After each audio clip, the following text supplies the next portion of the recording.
fixing regulations. I didn't know things would be like this 10 years ago. The Biden administration is about to censure Silicon Valley tech companies. President Joe Biden nominated Columbia Law School professor and Amazon sniper Lina Khan for commissioner of the Federal Trade Commission. She has become famous for precisely addressing the loopholes of the current antitrust laws based on the 20th century world order. The Biden administration accepted Khan's argument that defining monopolies based on consumer benefits cannot regulate Amazon, which dominated the market with the lowest price and fast delivery. Alibaba was once the pride of Chinese capitalism, but it is in crisis lately. The company has been fined $2.8 billion by the Chinese government, the heaviest fine in China's history. The finance authorities also demanded founder and chairman Jack Ma sell his shares of financial subsidiaries, according to a Reuters report. This is all because of Ma's blunt remarks. Not necessarily. Compared to other Chinese businessmen who collapsed because of fraud or embezzlement charges, the reasoning for imposing the fine on Alibaba is based on market principles.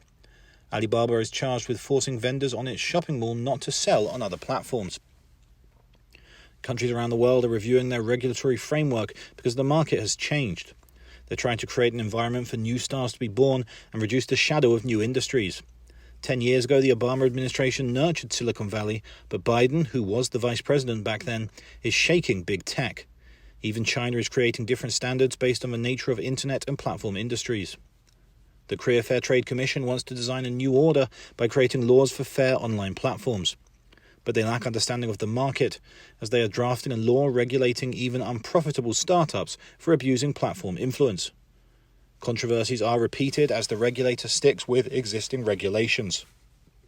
The issue of designating the heads of the companies with more than 5 trillion won in assets is also problematic. That's a regulation made 30 years ago to prevent conglomerates, which grew and monopolized certain markets with the government's financial assistance, from trying to turn the earnings of their shareholders into family profit. 4 years ago, Naver was selected for the designation of conglomerate head, and this time Coupang was chosen. Naver and Coupang are different from existing chaebol. They grew without the assistance of the government, and there are already shareholders watching them. Even the founder should be ready to step down if the board of directors votes to oust them, as in Uber and WeWork. Would regulating these companies as chaebol help encourage competition?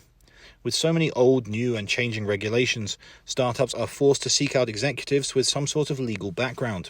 This is the reality in Korea.